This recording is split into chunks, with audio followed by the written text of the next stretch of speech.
Fine student, speech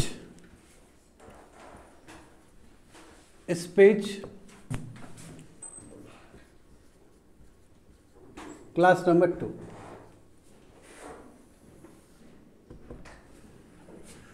देखो first class में हम लोग basic rules about direct speech और इनडायरेक्ट स्पीच समझे, ठीक है। किस तरह यदि रिपोर्टिंग वर्ब हो तो रिपोर्टिंग वर्ब का किस तरह असर पड़ता है रिपोर्टेड स्पीच पे, तो वी हैव सीन, करेक्ट, देख चुके हैं ना हम लोग।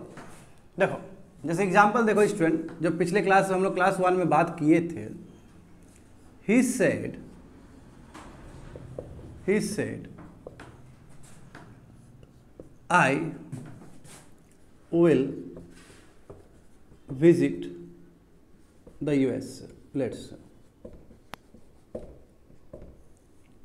correct, he said I will visit the US। तो ये जो क्लॉज देख रहे हो, इस क्लॉज को क्या कहेंगे बताओ, क्या कहेंगे इसको?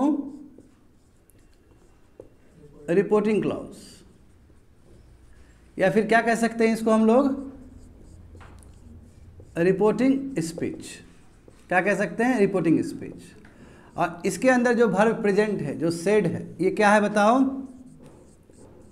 रिपोर्टेड वर्ब, सही बात है ना। और हाँ सॉरी रिपोर्टिंग वर्ब। और ये जो तुम क्लॉज देख रहे हो, ये क्लॉज को क्या कहते हैं हम लोग? Reported clause. रिपोर्टेड क्लॉज यानी कि रिपोर्टेड क्लॉज का मतलब क्या है? Reported speech. और इसके अंदर जो वर्ब प्रेजेंट होगा, इसके अंदर जो वर्ब प्रेजेंट होगा, समझे, उस वर्ब को क्या कहेंगे हम लोग? रिपोर्टेड वर्ब कहेंगे। और यहाँ पे क्या प्रेजेंट है बताओ? रिपोर्टेड वर्ब क्या है यहाँ पे? विल विजिट, सही बात है ना, क्योंकि ये भी मॉडल से और ये भी वर्ब है, तो हमें दोनों ही लिखना होगा। रिपोर्टेड वर्ब, दोनों ही रिपोर्टेड वर्ब है वो, समझ गया ना, सो सिंपल ना। ये हो गया डायरेक्ट स्पीच।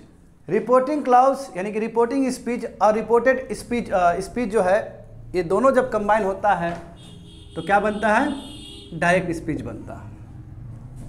समझ गए ना, पिछले क्लास का ही बता रहे हैं बहुत सारा चीज़, यहीं से स्टार्ट करेंगे। तो इसको कैसे बनाओगे स्टूडेंट? इनडायरेक्ट स्पीच बताओ किस तरह बनाओगे इसको? ही सेड दैट, अच्छा ही किसके लिए है?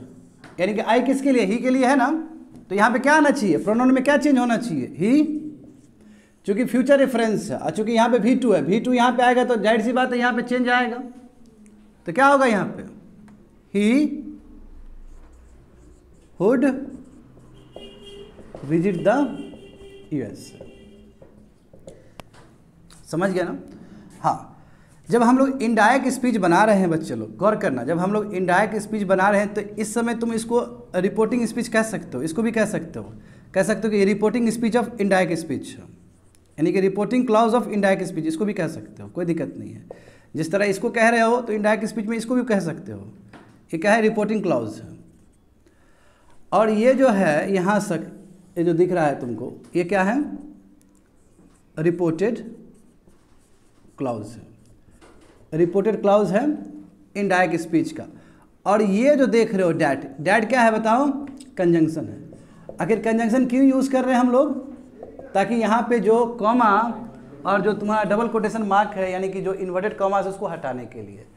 तो ये बात हमें यहाँ पे ये समझ लेना है स्टूडेंट फिर से, कि ये जो रिपोर्टिंग क्लॉज और रिपोर्टेड क्लॉज का बात है, कि ये वर्ड शब्दावली यहाँ पे भी होगा, बट ये इनडायरेक्ट स्पीच में और ये डायरेक्ट स्पीच में।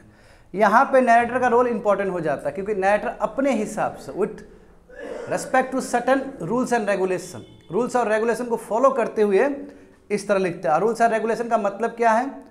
कि जब यहाँ पे V2 हो, तो जाहिर सी बात है कि यहाँ का जो टेंस है इसमें परिवर्तन होगा। बट यहाँ पे लेट से V1 V5 होता और फ्यूचर होता तो यहाँ पे कोई परिवर्तन नहीं होता एटलीस्ट टेंस में। बट जहाँ तक सवाल है दूसरे पार्ट्स ऑफ स्पीच में, प्रोनाउन में तो चेंज आएगा ही आएगा, irrespective of any change in tenses. Tense में कुछ भी चेंज हो या नहीं हो, उसके बाद भी प्रोनाउन में तो चेंज आएगा ही आएगा। इनडायरेक्ट स्पीच में एट द सेम टाइम यदि एडवर्ब है तो एडवर्ब में भी चेंज आएगा। समझ गए ना? इसको लिख लो, हाँ इसको लिख लो स्टूडेंट।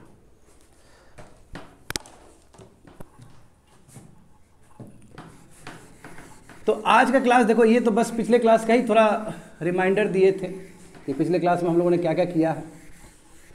तो आज क्लास में हम लोग टाइप्स ऑफ सेंटेंसेस देखेंगे, और टाइप्स ऑफ सेंटेंसेस में हम लोग देखेंगे कैसे डायरेक्ट स्पीच और इनडायरेक्ट स्पीच काम करता है। तो topic for the today is, write down, types of sentences, types of sentences for conversion of direct speech to indirect speech, direct speech to indirect speech, indirect speech, यानी कि किस किस तरह का सेंटेंसेस का यूज़ किया जाता है डायरेक्ट स्पीच और इनडायरेक्ट स्पीच के लिए। समझ गया ना? यानी कि डायरेक्ट स्पीच से इनडायरेक्ट स्पीच कन्वर्ट करते हैं तो उस समय किस किस तरह का सेंटेंसेस को हम लोग यूज़ कर सकते हैं, किस किस तरह सेंटेंसेस को हम लोग ला सकते हैं। तो first one is your assertive sentences. Assertive sentence, तो असर्टिव सेंटेंस का मतलब क्या है? एक्सप्रेस बिलीव ओपिनियन और any declaration,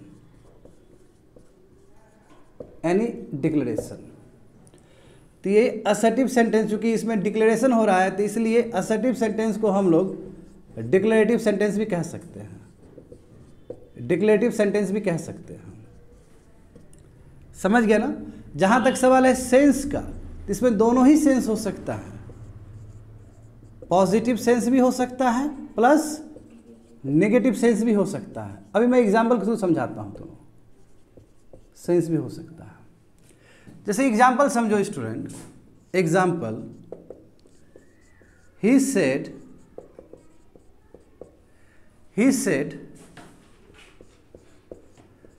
the earth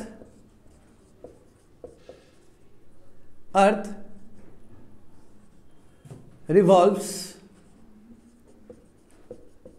around the sun। ठीक है? He said the earth revolves around the sun। देखो यहाँ पे कॉमा लगाए हो, यहाँ से इन्वर्टेड कॉमा शुरू है तो हमेशा ये कैपिटल होना चाहिए। क्या होना चाहिए? कैपिटल होना चाहिए। उसने कहा कि अर्थ क्या है? सन के आसपास चक्कर लगाती है। ठीक है, रिवॉल्व्स अराउंड द सन। अब यहाँ पे देखोगे तो ये जो मैं असर्टिव सेंटेंस का बात कर रहा हूँ, तो I am talking about this sentence, मैं इसके बारे में चर्चा कर रहा हूँ। बात समझ पा रहे हो क्या बोल रहे हैं? तो असर्टिव सेंटेंस का मतलब है कि जहाँ पे कोई भी अपना बिलीफ को, अपने ओपिनियन को और कोई भी अपना एक स्टेटमेंट को डिक्लेयर कर रहा है, तो इस तरह का जो सेंटेंस है क्या कहते हैं? उसको असर्टिव सेंटेंस कहते हैं। क्या कहते हैं? असर्टिव सेंटेंस कहते हैं। और चूंकि यहाँ पे डिक्लेरेशन हो रहा है, डिक्लेरेशन मतलब क्या? कोई भी स्टेटमेंट देना, यानी कि जैसे मैंने एक स्टेटमेंट दिया कि विद्यार्थी लोग को पढ़ना चाहिए, दैट्स माई स्टेटमेंट, विद्यार्थी लोग को पढ़ना चाहिए, ये भी कौन सा सेंटेंस हुआ? असर्टिव सेंटेंस हुआ।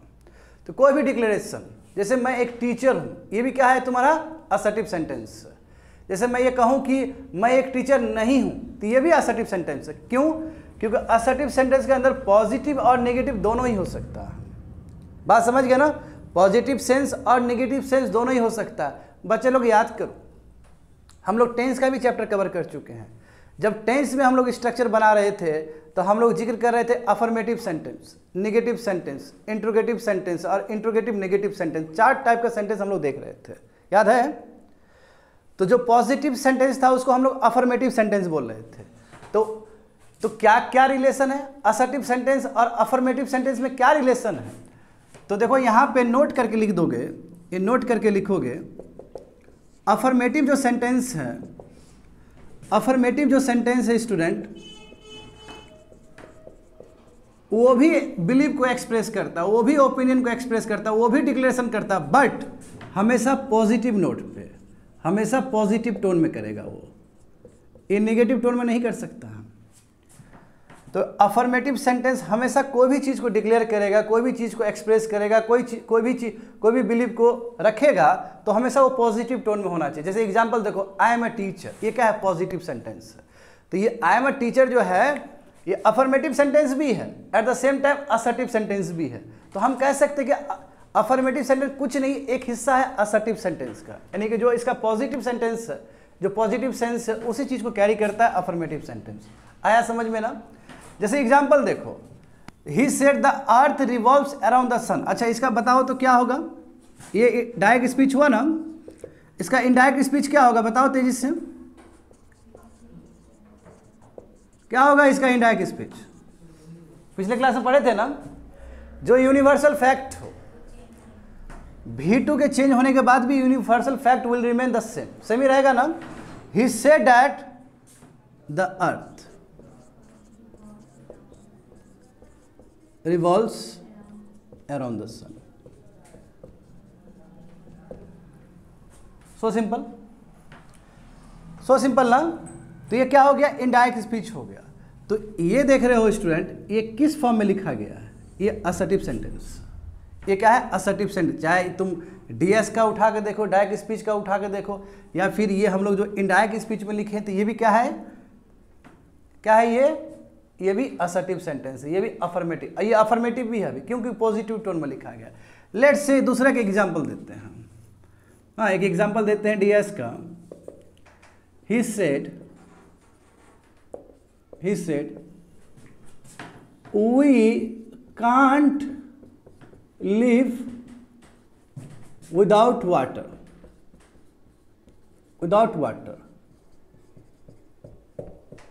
देखो, we can't live without water, ये बात भी सत्य है ना, ये भी तो यूनिवर्सल फैक्ट है। हम लोग बिना पानी का जी सकते हैं क्या? नहीं जी सकते। तो बताओ, ये असर्टिव सेंटेंस है कि नहीं है? ये भी assertive sentence, but negative sense है। क्यों? कैसे नेगेटिव सेंस बना? क्योंकि यहाँ पे कैन नॉट प्रेजेंट है। तो इस केस में देखोगे स्टूडेंट, यहाँ अच्छा ध्यान, यहाँ पे भी ध्यान, अच्छा लिखने में ही तुम लोग लगा दो, यहाँ पे सुनो अच्छे से। ये क्या है? ये असर्टिव सेंटेंस भी है, अफर्मेटिव सेंटेंस भी है। मैं ये सेंटेंस क्या है? असर्टिव सेंटेंस है, बट अफर्मेटिव सेंटेंस नहीं है। क्यों नहीं अफर्मेटिव? क्योंकि ये नेगेटिव है यहाँ पर। तो असर्टिव सेंटेंस के अंदर पॉजिटिव सेंटेंस भी है और प्लस नेगेटिव सेंटेंस भी है। तो ये क्या है? असर्टिव सेंटेंस भी है, अफर्मेटिव सेंटेंस भी है। ये असर्टिव सेंटेंस है बट अफर्मेटिव नहीं है। अफर्मेटिव क्यों नहीं है? क्योंकि यहाँ पे नेगेटिव टोन में बात किया। कैसे पता चला नेगेटिव टोन में बात किया गया है? क्योंकि वहाँ पे नॉट लगा है। समझ गए ना? तो असर्टिव सेंटेंस का मतलब ये होता है। लिख लो, अब लिख लो। अच्छा, जब बताते हैं तो उस समय थोड़ा सुना करो। अच्छा, इसको कैसे लिखोगे फिर? चलो इसको कन्वर्ट करके दिखाओ जल्दी से। ये डीएस डायरेक्ट स्पीच है। इनडायरेक्ट स्पीच क्या होगा इसका?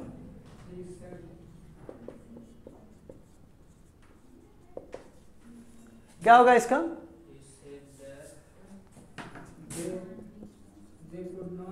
हाँ, ही सेड दैट वी का मतलब क्या है? उसके लिए बोला जा रहा है।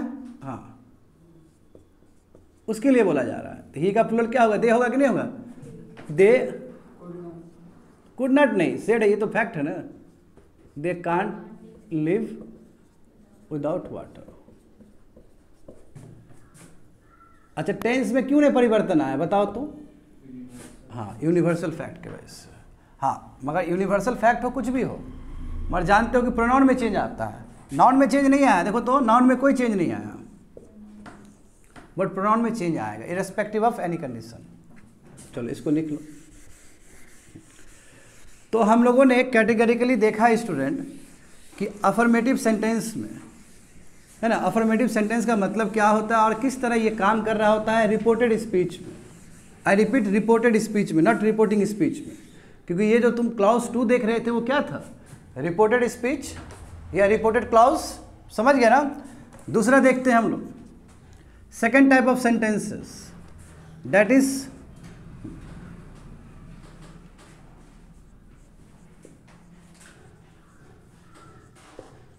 Interrogative sentences. अच्छा, इंट्रोगेटिव सेंटेंस के बारे में तुम लोग को पता है कि इंट्रोगेटिव सेंटेंस का मतलब है जो सवाल पूछे, ऐसा सेंटेंस जो कि सवाल पूछे। और उसके लिए जानते हो कि पंक्चुएशन मार्क है, that is question mark. Question mark अपने आप में एक पंक्चुएशन मार्क है। What is your name, how are you, do you want cup of tea, क्या क्वेश्चन मार्क करते हैं ना।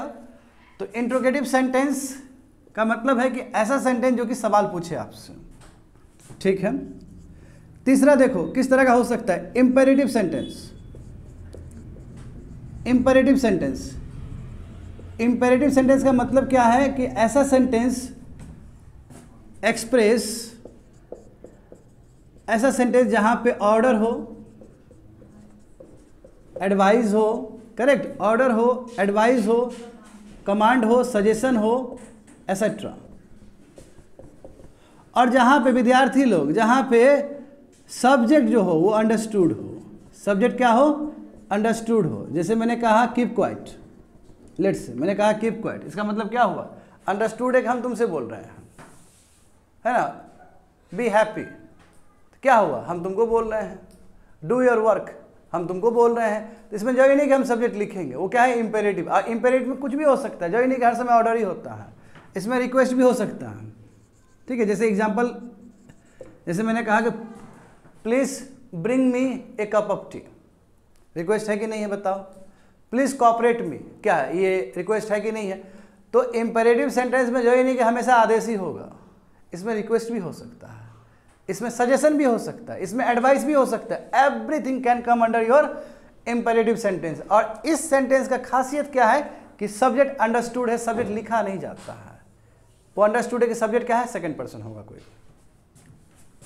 चलो fourth one, exclamatory sentence. Exclamatory sentence का मतलब होता है कि ऐसा सेंटेंसेस जो एक्सप्रेस करे स्ट्रॉन्ग फीलिंग्स या इमोशन को, एक्सप्रेस स्ट्रॉन्ग फीलिंग्स और इमोशंस, समझ गए ना। और ये स्ट्रॉन्ग फीलिंग्स और इमोशन किस तरह हो सकता है, मान लो कि ये फीलिंग्स और इमोशन जॉय का हो सकता है, खुशी का हो सकता है, सॉरो का हो सकता है, रिग्रेट का हो सकता है, एंगर हो सकता है, और बहुत सारा चीज़ हो सकता है। समझ गए ना, बहुत सारा चीज़ हो सकता है। जैसे ब्रेवो, हुर्रे, ओ, ये सब क्या है, ये तुम्हारा एक्सक्लेमेटरी सेंटेंस का तरीका है बोलने का, समझा। और इसके लिए देखो एक खासकर पंक्चुएशन मार्क आता है जिसको हम लोग एक्सक्लेमेशन मार्क कहते हैं, एक्सक्लेमेटरी मार्क कहते हैं। इस तरह का मार्क यूज होता है, समझे। फिफ्थ वन जो कि एक्सक्लेमेटरी सेंटेंस से मिलता जुलता है और तुम्हारे कॉम्पिटिटिव एग्जाम में भी आएगा। जो बच्चे लोग एसएससी का तैयारी करते हो, सीजीएल का जो भी कॉम्पिटिटिव एग्जाम तैयारी करते हो, तो उसके लिए ये सभी सेंटेंस बहुत इंपॉर्टेंट है। Optative, optative sentence, optative sentence का मतलब है कि ऐसा सेंटेंस जिसमें विश हो, जिसमें विश हो, है ना, यानी कि उसमें विश हो, दुआ हो, समझे, प्रे हो, जिसमें विश हो, प्रे हो, या फिर इसका नेगेटिव फॉर्म कर्स भी हो सकता है। यानी कि दुआ करते ना, मे गॉड ब्लेस यू, भगवान तुमको बनाए रखे, सुख प्रदान करे। तो इस तरह का जो सेंटेंस होता है वो क्या कहते हैं उसको, ऑप्टेटिव सेंटेंस। और इस तरह का सेंटेंस में बच्चे लोग हो सकता है कि एक्सक्लेमेशन मार्क यूज भी हो और हो सकता है कि यूज नहीं भी हो, दोनों ही केस बन सकता है इसमें। तो इसलिए थोड़ा बहुत मिलता जुलता है इस सेंस से कि इसमें एक्सक्लेमेशन मार्क यूज हो रहा। इसका मतलब ये नहीं कि ऑप्टेटिव सेंटेंस एक्सक्लेमेटरी सेंटेंस का हिस्सा नहीं है, दो अलग है। क्यों? क्योंकि इसमें जॉय है, इसमें सरो है, इसमें रिग्रेट है, इसमें एंगर है। इसमें क्या है, इच्छा है और आकांक्षा है। इसमें प्रे है, इसमें दुआ है, बदुआ है, दो अलग चीज़ है, समझे। यूजुअली जो ऑप्टेटिव सेंटेंस होते हैं, लिखोगे usually optative sentence start with, ये सेंटेंस स्टार्ट होगा मे से, मे गॉड ब्लेस यू, है ना, विश से, हाँ, इस तरह का बहुत सारा चीज लिख लो इसको।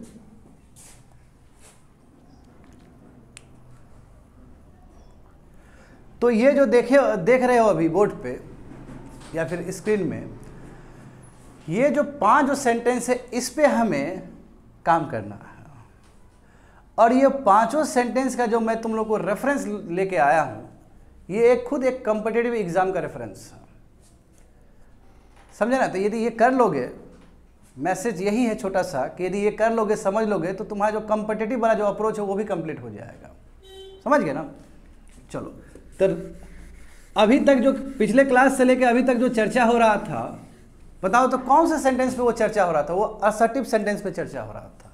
तो इस क्लास में भी जो भी बचा हुआ टाइम है हमारे पास, इस क्लास में भी हम लोग बात करेंगे असर्टिव सेंटेंस पे भी, और उसका कुछ और भी एक्स्ट्रा फीचर्स देखने जा रहे हैं।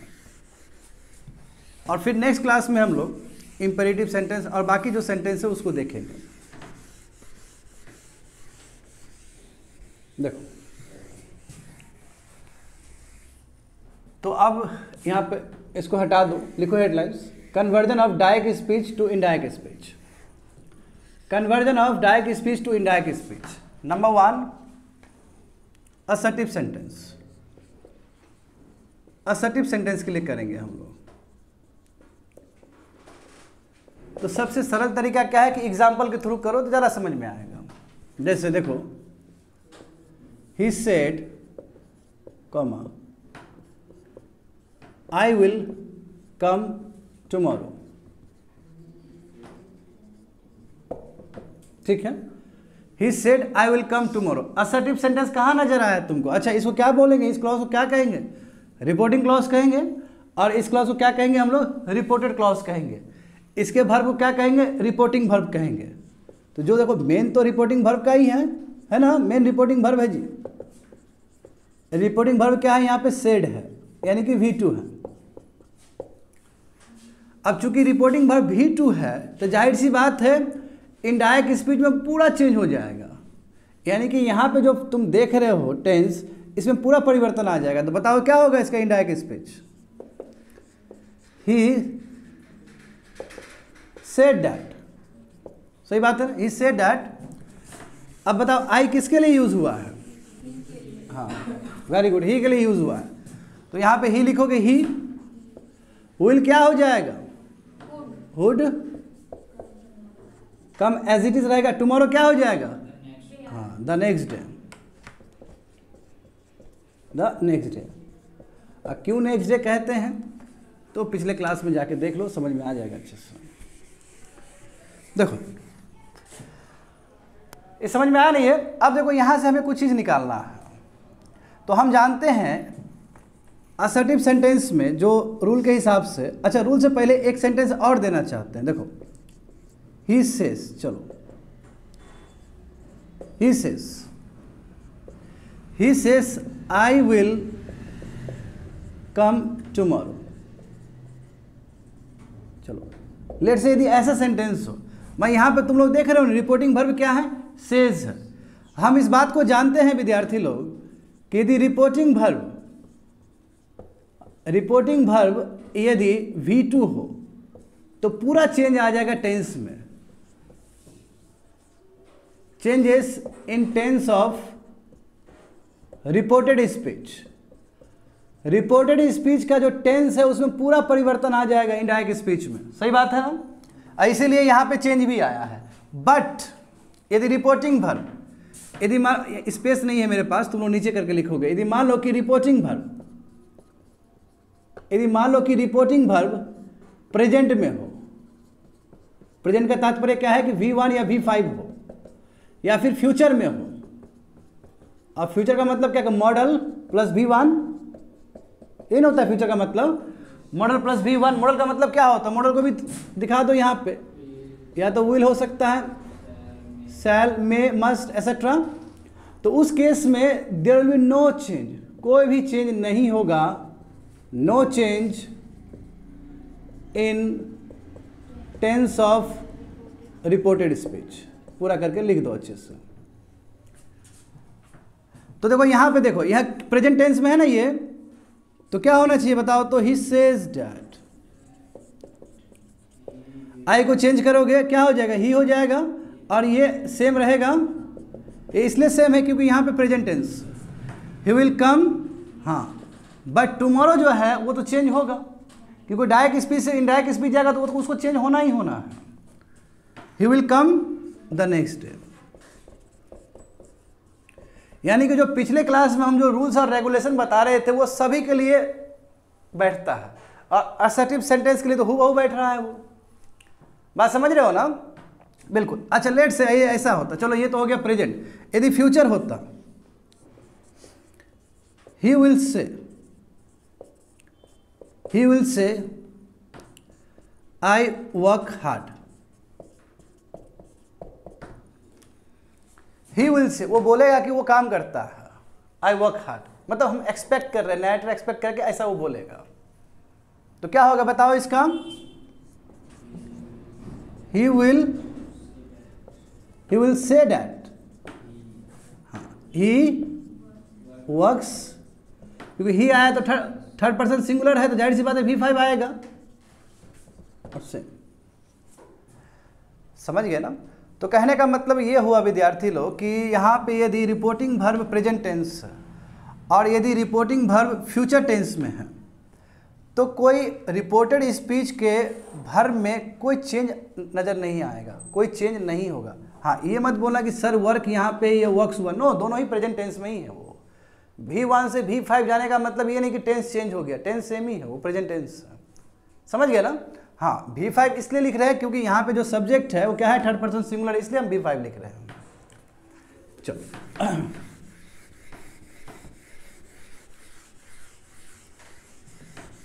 अब हमें देखना होगा स्टूडेंट कि देखो, जैसे कि पिछले क्लास में भी हम लोग देखे थे कि चेंज, देखो बहुत सारी जगह पे चेंज हुआ ना, और स्पेशली देखो एक चीज़ तो तुम लोगों ने लिख लिया कि रिपोर्टिंग वर्ब की वजह से क्या चेंज आ रहा है, और irrespective of any condition adverb change होगा ही होगा, प्रोनाउन चेंज होगा ही होगा, तो वो हम लोग पिछले क्लास में ही जान चुके हैं, यहाँ पे भी वो अप्लाई कर सकते हो। यहाँ पे ये लिखोगे कंजंक्शन, जो कंजंक्शन पिछले क्लास में भी शायद कवर किए होंगे, ये कंजंक्शन डैट का यूज किया आता है। देखो ये इंपॉर्टेंट चीज है, conjunction that is used,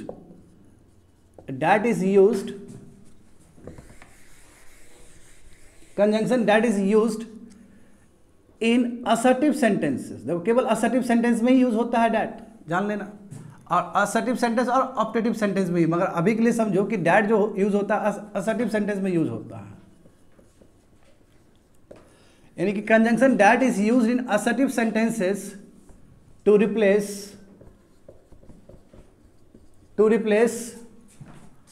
comma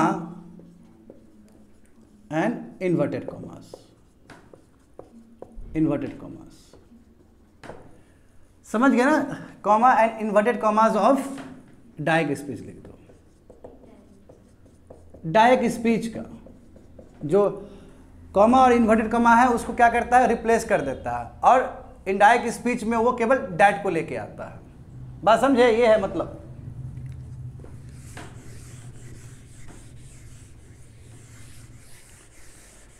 अब यहां पे देखो बहुत तरह के बन सकते हैं स्टूडेंट।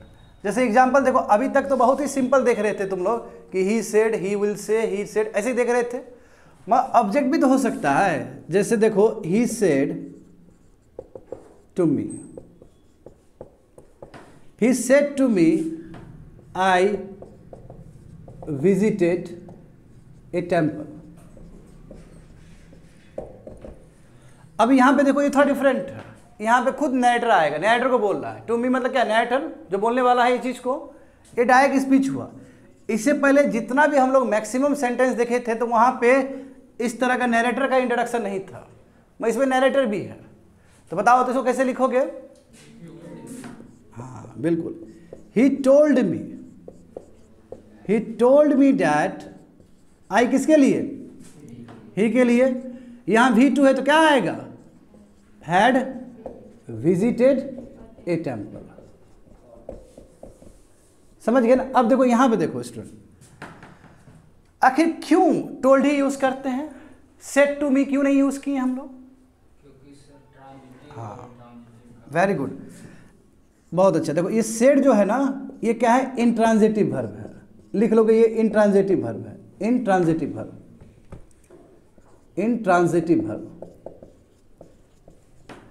जो इंट्रांजिटिव वर्ब का मतलब क्या है कि जिसके अंदर ऑब्जेक्ट नहीं ठहर सकता है, जिसके अंदर ऑब्जेक्ट नहीं हो सकता है।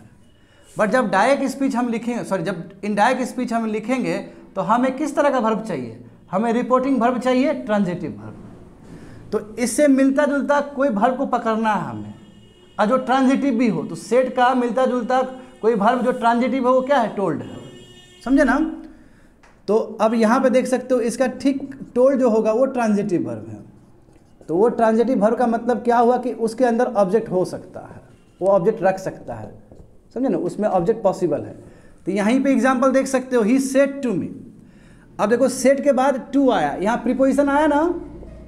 हाँ, यहाँ प्रीपोजिशन आने का मतलब क्या हुआ कि ये जो ऑब्जेक्ट, ये जो अच्छा ऑब्जेक्ट बनने का सौभाग्य केवल नाउन और प्रोनाउन को मिलता है। ये क्या है, प्रोनाउन है ना, यहाँ पे मी ऑब्जेक्टिव केस है प्रोनाउन का, पर्सनल प्रोनाउन का। तो मी क्या है, ऑब्जेक्ट है। यहाँ पे ध्यान दो अच्छे से, ये क्या है, ऑब्जेक्ट है। ये ऑब्जेक्ट किसका ऑब्जेक्ट है, प्रीपोजिशन का ऑब्जेक्ट है, वर्ब का ऑब्जेक्ट नहीं है। क्यों, क्योंकि बीच में प्रीपोजिशन आ गया। जैसे ही प्रीपोजिशन बीच में आएगा, आना जो भी आने वाला ऑब्जेक्ट है, यानी कि जो आने वाला नाउन है, प्रोनाउन है, उसका ऑब्जेक्ट बन जाएगा। ये इसका ऑब्जेक्ट बन गया, तो इसका ऑब्जेक्ट नहीं बन पाया। बट हमें ऐसा तलाश करना है, ऐसा वर्ब का तलाश करना है जो ऑब्जेक्ट को अपने अंदर रख ले। देखो, क्योंकि बीच में प्रीपोजिशन नहीं आया, इसका मतलब इसके अंदर का हिस्सा हो गया। तो हमेशा हमें इस बात का ध्यान रखना होगा कि जब हम इनडायरेक्ट स्पीच लिखेंगे तो वर्ब कौन सा होना चाहिए, रिपोर्टिंग वर्ब ट्रांजिटिव होना चाहिए। यदि मान लो कि ये ऐसा होता, ही said I visited a temple, तो कोई दिक्कत ही नहीं था, केवल सेड लिख देते। अब तुम्हारा सवाल ये होना चाहिए, सर यदि हम टोल्ड लिख देंगे गड़बड़ होगा? कोई गड़बड़ नहीं होगा, वो भी लिख सकते हो। अब तुम्हारा दूसरा सवाल ये होना चाहिए कि सर यदि मी नहीं है तो क्या मी लगा देंगे तो गड़बड़ होगा? वो भी सही है, वो भी गड़बड़ नहीं होगा, क्योंकि नैरेटर अपने आप को इंट्रोड्यूस कर सकता है, इनडायरेक्ट स्पीच में कर सकता है इंट्रोड्यूस। समझ गया ना, लिख लो इसको।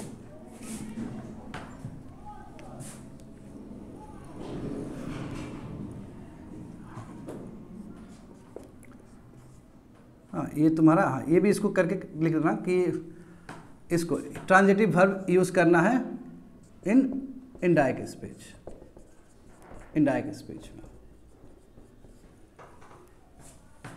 समझ गया ना। हाँ, ये इंपॉर्टेंट है, ये बहुत इंपॉर्टेंट है, ट्रांजिटिव और इनट्रांजिटिव का reason.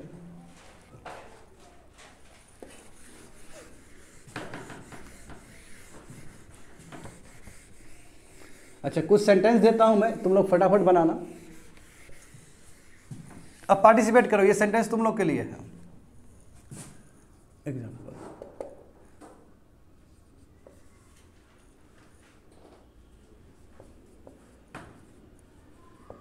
he said to me, he said to me, he said to me,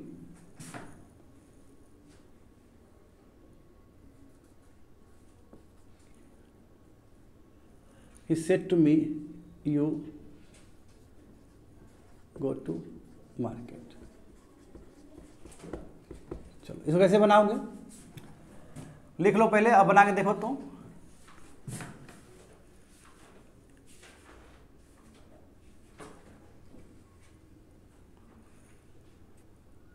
B देखो, he said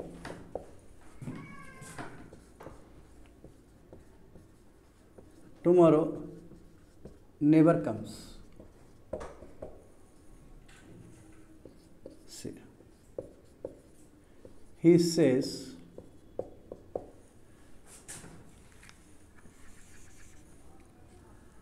he states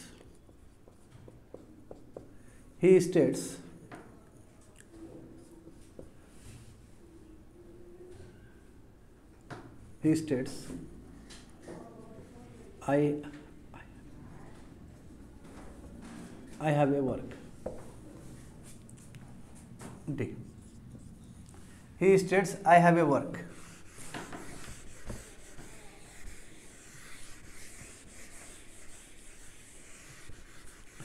चलो 3 पे काम करते हैं। देखो फर्स्ट का क्या होगा बताओ, he said to me you go to market।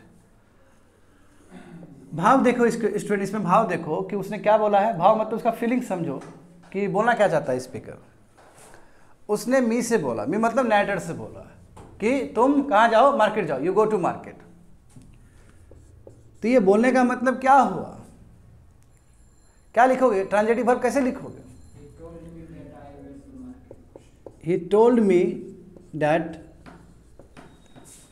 I go to market. अच्छा, ये तुमको लग रहा है सही स्टेटमेंट है? अच्छा, आई वेंट टू मार्केट, तुमको लग रहा है ये सही सेंटेंस है? He told me that I went to market, नहीं बेटा, he told me that I went to market. इससे ज़्यादा बढ़िया सेंटेंस ये हो सकता है, देखो यहीं पे आता है कि किस तरह का वर्ब को हम सेलेक्ट करें। अभी तक तो तुम लोग देख रहे थे कि सेड टू मी है तो टोल्ड लगा देंगे, टोल्ड लगा देंगे, टोल्ड लगा देंगे, but there can be lot of verb जिसको हम लोग यूज कर सकते हैं। He asked me, he asked me, he asked me to go market। बहुत सुंदर, क्योंकि मैंने फ्लो में तुम लोग को इंपेरेटिव सेंटेंस वाला दे दिया। अभी जो मैं तुमको दिया हूं ना, ये मैंने इंपेरेटिव सेंटेंस वाला दे दिया, इसमें कहीं ना कहीं ऑर्डर छुपा हुआ है। समझ गए बात को ना? इसलिए यहाँ पे नहीं बैठेगा, ये गलत हो जाएगा। यदि इसमें भी गलती, यदि ये गलती हुआ तो कोई दिक्कत नहीं है, क्योंकि ये जो है असर्टिव सेंटेंस का हिस्सा ही नहीं है। इसको लिख दो, ये लिखो, ये इंपेरेटिव सेंटेंस, इसके बारे में हम लोग क्लास में आगे बात करेंगे, क्योंकि हमें पता है, क्योंकि हमें इंपेरेटिव सेंटेंस के बारे में भी जानना है। तो इसको लिख दो साइड में, इंपेरेटिव सेंटेंस। उस समय रूल्स और रेगुलेशन बताएंगे तो तुमको इसके बारे में अच्छे समझ में आ जाएगा। मगर तुमको अभी समझना है तो मैं बताना चाहूँगा कि कभी भी इंपेरेटिव सेंटेंस होता है तो इन्फिनेटिव का यूज़ होता है, 2 + V1 का, 2 + V1 का यूज़ किया जाता है, वही मैंने यूज़ किया। देखो 2 के बाद गो है, 2 के बाद गो। तो कहोगे सर यू है, तो यू के बदले कोई बात नहीं, मी आ गया ना, हो गया। समझ गया ना? तो इसको छोड़ दो, यदि गलत भी हुआ है तो कोई दिक्कत नहीं है। यहाँ पे आओ, चलो ये तो असर्टिव सेंटेंस है। देखो बी, देखो बी का क्या होगा बताओ तो? He said tomorrow never comes, he said that tomorrow never comes क्या है? प्रभाव है ना, कल कभी नहीं आता है, ये एज इट इज रहेगा। तो सेम लिख दो, टुमारो। हाँ, बस अंतर ये होगा कि ये टी कैपिटल है और ये स्मॉल। Tomorrow never comes. इसका देखो, अच्छा इसमें देखो मैंने क्या लिखा है, इसमें देखो क्या लिखा है मैंने, स्टेट्स लिखा है। स्टेट्स का मतलब ये होता है वो बोलना, अपना कंडीशन को दिखाना, क्या होता है? स्टेट्स होता है। वो स्टेट राज्य नहीं है, राज्य का स्टेट, राज्य का मतलब होता है नाउन। स्टेट, यहाँ सुनो अच्छे से, स्टेट, स्टेटेड, स्टेटेड, स्टेटिंग और स्टेट्स। तो जब भर में स्टेट का मतलब क्या होगा? अपने पोजीशन को रखना। क्या है? अपने पोजीशन को रखना, एक तरह से बोलना। मगर नाउन के कॉन्टेक्स्ट में स्टेट का मतलब क्या होता है? राज्य होता है। जैसे बिहार राज्य है, यूपी राज्य है, समझ गए ना? यानी कि वो अपने बात को रख रहा है। क्या रख रहा है? कि आई हैव ए वर्क। तो क्या बनाओगे इसको, किस तरह लिखोगे? ही स्टेट्स दैट ही, चूंकि ये क्या है? प्रेजेंट टेंस में है, तो यहाँ पे भी प्रेजेंट टेंस में होगा, ही हैज ए वर्क। समझे ना? हाँ, इसको जरूर लिख देना इंपेरेटिव सेंटेंस, क्योंकि आने वाले समय में पढ़ोगे वो।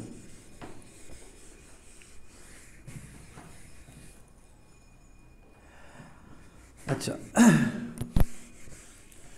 अब देखो स्टूडेंट, हम लोग ठीक है जानते हो कि एडवर्ब वगैरह भी चेंज होता है, वो तो हम लोग पिछले क्लास में ही देखे थे। देखो जो वर्ब है, जो यानी कि जो रिपोर्टिंग वर्ब का बात कर रहे हैं अभी जस्ट हम लोग देखे, तो रिपोर्टिंग वर्ब्स में हम लोग प्राय क्या यूज़ कर रहे होते हैं? सेड यूज़ कर रहे होते हैं या से यूज़ कर रहे होते हैं, करेक्ट? वही डिपेंडिंग ऑन द टेंस। से बोल रहे हैं तो हम लोग प्रेजेंट टेंस का बात कर रहे हैं, सेज बात कर रहे हैं तो प्रेजेंट टेंस का बात कर रहे हैं, सेड बात कर रहे हैं तो पास्ट टेंस का बात कर रहे हैं।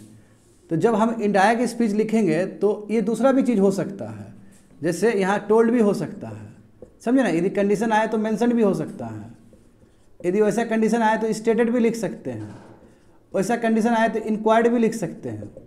तो हमारे पास और भी प्रोबेबिलिटी है, और भी वर्ब है जिसको यूज़ करके हम इनडायरेक्ट स्पीच बना सकते हैं। जैसे कि हम लोगों ने यहाँ पे आस्क्ड पे किए थे, यहाँ पे बोले ना ये asked me go to market, तो यहाँ पे आस्क्ड भी लिख दो। Yes, we have lot of reporting verb in indirect speech. खाली टोल्ड ही नहीं है, कहने का मतलब केवल टोल्ड ही नहीं है, और भी वर्ड्स है हमारे पास। हाँ, टेल तो उसी का चीज़ है जी, प्रेजेंट टेंस का है वो बात। तो और भी वर्ड्स हो सकता है, इंक्वायर्ड भी हो सकता है। इंक्वायर का मतलब क्या? क्वेश्चन पूछना, पूछते हैं ना क्वेश्चन, इंक्वायरी। इंक्वायरी वर्ड से इंक्वायर्ड आया है। इंक्वायरी मतलब क्या है? पूछना, जानना चीज़ों को। ये लिख लो। तो ये शब्द भी हम लोग प्रयोग कर सकते हैं। इनफैक्ट ये जो शब्द है ये यहाँ पे भी लिखा जा सकता है। देखो जैसे लिखे ना हम लोग, यहाँ पे भी लिखा जा सकता है। यानी कि डायरेक्ट स्पीच का देखो, आई रिपीट, डायरेक्ट स्पीच का जो रिपोर्टिंग वर्ब है वहाँ पे भी ये सब चीज़ लिखा जा सकता है, मगर जो अधिकतर जो यूज़ होता है वो सेड यूज़ हो रहा होता है। बट दैट डजंट मीन कि डायरेक्ट स्पीच के रिपोर्टिंग वर्ब में ये नहीं ये भी इधर आ सकता है। एट द सेम टाइम ये इनडायरेक्ट स्पीच में भी यूज़ हो सकता है। कहने का मतलब ये हुआ, समझ गए ना?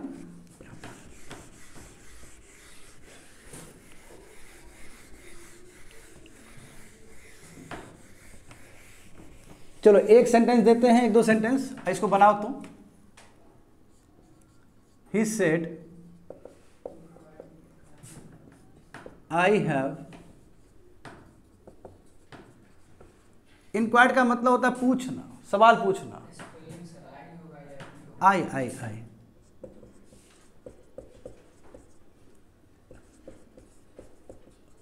अच्छा, आई होना चाहिए ना, देखो चेक करो तो, आई होना चाहिए। He said, I have missed the train.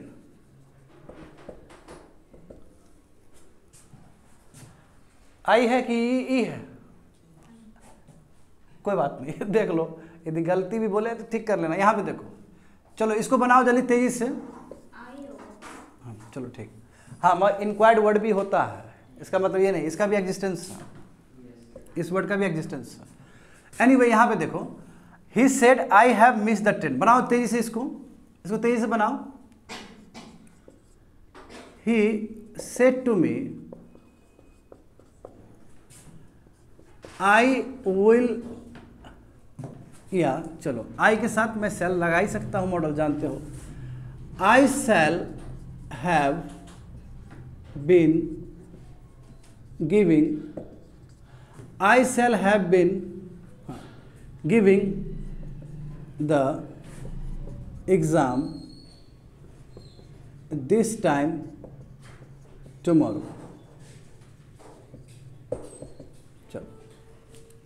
ये 2 सेंटेंस है तुम लोग के पास। You have 2 sentences. बनाओ जल्दी से indirect speech.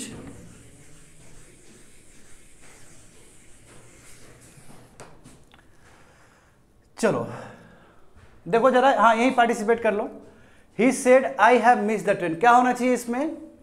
He said that. अच्छा डैट कंजंक्शन यूज हुआ, क्योंकि देखो डैट कंजंक्शन यूज होगा only for the assertive sentences, जिसमें हम लोग आज पूरा क्लास किए हैं।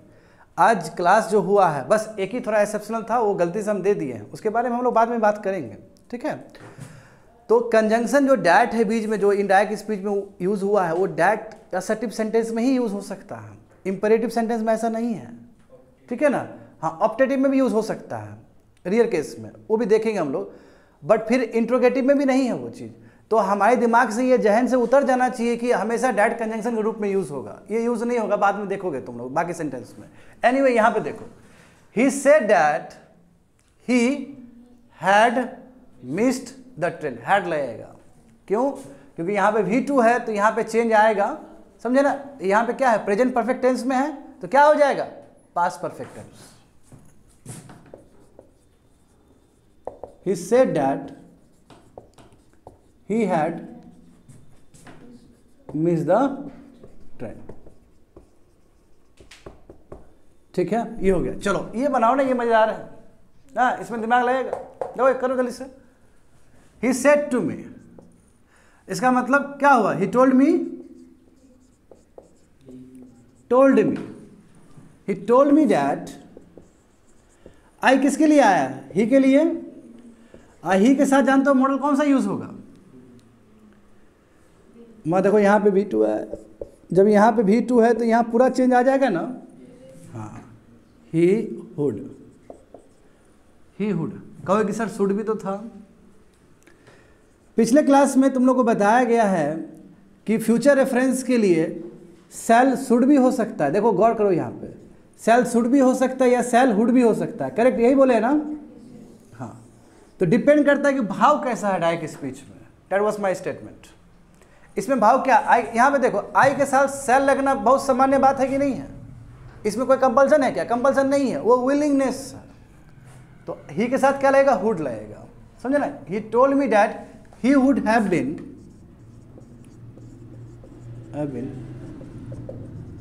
Giving the exam this time है, तो क्या होना चाहिए? That time. Very good, that time. Tomorrow है तो क्या होना चाहिए? The next. समझ गए ना? Last one. He said it is, क्योंकि जितना भी टेंस ही लिखा है थोड़ा सा स्टेट ऑफ बीइंग भी लिखा देते हैं। ही said it is very cold today.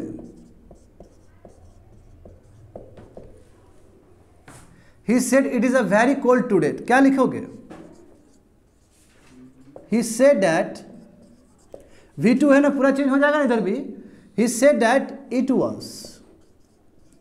Was very cold that day.